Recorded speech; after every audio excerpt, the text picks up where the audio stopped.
নমস্কার, আমি সুমিতা শাস্ত্রী। আজকে একটা নতুন তথ্য নিয়ে আপনাদের কাছে এলাম।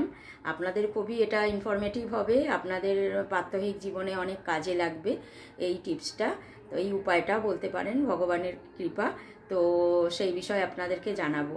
তো এটা কোনো পাথর বা তাবিজ কবজ বা জড়িবুটির বিষয় নয়। আপনি বাড়িতে ভগবানকে ডাকবেন।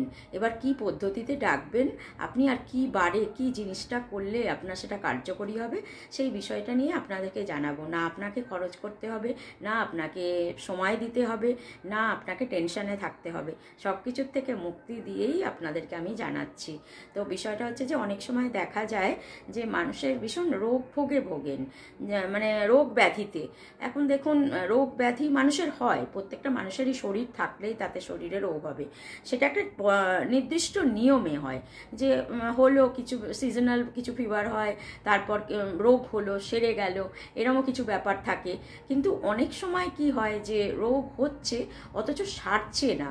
এবার কি হচ্ছে, কোনো রকমের ডাক্তার বুদ্ধি দেখিয়ে সারাতেও গেলেন, সারিয়েও ফেললেন, আবার কিছুদিন পর কিন্তু সেই রোগটা ঘুরে ফিরে আসছে। তখন আপনাকে বুঝে নিতে হবে যে এর পেছনে নিশ্চয়ই কোনো কারণ আছে। আর সেই কারণটা কিন্তু কোনো সিজনাল কারণ নয়, বা কোনো ভাইরাল ঘটিত ব্যাকটেরিয়া ঘটিত কারণ নয়, গ্রহ ঘটিত কারণ। কোনো গ্রহের কোনো দুষ্প্রভাবের ফলে আপনার এই রোগভোগগুলো আসছে বারবার ঘুরে ফিরে, কিন্তু আপনাকে রোগের মুখোমুখি হতে হচ্ছে।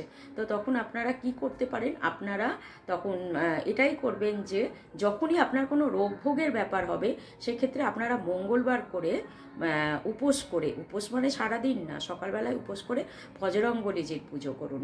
এবার উপোস করে বজরঙ্গবলীজির মন্দিরে গিয়ে করতে হবে, কারণ ঘরেতে তো আর আমরা বজরঙ্গবলীজিকে রাখি না, যেহেতু উনি ব্রহ্মচারী। ওনাকে কোনো বিবাহিত কোনো গৃহস্থ ঘরে রাখা যায় না, এবং যারা রাখেন তারা কিন্তু আমার মতে খুব একটা ঠিক কাজ করেন না। তো বজরঙ্গবলীজিকে আপনাকে মন্দিরে যেতে হবে, এবং বজরঙ্গবলীজিকে ছোঁয়া যায় না, একমাত্র ব্রহ্মচারী বা পুরোহিত তারাই ছুঁতে পারে। আমরা সাধারণ মানুষ কিন্তু তাকে ছুঁই না, মহিলারা তো ছুঁতেই পারে না, আর পুরুষদের সিস্টেম আছে, সেই সিস্টেমে তাদেরকে ছুঁতে হয়। তো আপনারা যাবেন, গিয়ে বজরঙ্গবলীজির কাছে 4টে লাড্ডু বা তার বেশি লাড্ডুও নিতে পারেন, একটা তুলসীর মালা নেবেন, সঙ্গে আপনারা ওই চামেলির তেল নেবেন, আর ওই জবা ফুল নেবেন। জবা ফুলের মালা পেলে তো খুবই ভালো, যদি নাও পান একটা জবা ফুল অন্তত আপনারা নেবেন। আর ওই ধূপ দ্বীপ যা নেওয়ার সেগুলো নেবেন। নিয়ে আপনারা যাবেন মন্দিরে গিয়ে পুরোহিত মশাইকে বলবেন যে তাকে ওই তুলসীর মালাটা পরিয়ে দিতে।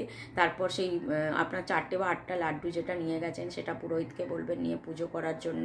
আর ওই মেটে সিঁদুর নিয়ে যাবেন, তার পায়ে দেবেন, পুরুষরা দেবেন, মহিলারা ছোবেন না। আর ইয়ে করবেন, ওই মেটে সিঁদুর দিয়ে দিলেন, ধূপ দ্বীপ জ্বালাবেন। আর যে চামেলির তেলটা নিয়ে গিয়েছিলেন সেটা মাটির প্রদীপ নিয়ে যাবেন, তার মধ্যে চামেলির তেল দিয়ে একটা প্রদীপ জ্বালিয়ে দেবেন, মাটির প্রদীপ। এবার যদি মাটির প্রদীপটা নিভে যায়, তারপর আবার সেকেন্ড টাইম কিন্তু জ্বালবেন না, তাহলে কিন্তু ওটা দোষ হয়ে যায়।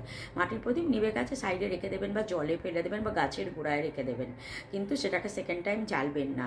তাহলে ধূপ দ্বীপ জ্বাললেন, মাটির প্রদীপ জ্বাললেন, আর বাকি যে চামেলির তেলটা থাকবে ওটা পুরোহিত মশাইকে বলবেন, বা পুরুষরা আপনারা বজরঙ্গবলীজির পায়েতে ভালো করে সুন্দর করে মাখিয়ে দেবেন, সুন্দর করে ওটা মাখিয়ে দেবেন, দিয়ে পুজোটা দেবেন। দেওয়ার পর আপনাদের পুজো হয়ে গেল, মনস্কামনা করলেন, রোগ ভোগ থেকে পরিত্রাণের কথা তার কাছে বললেন, অবশ্যই কাজ হবে আপনাদের, আমি আশা রাখছি।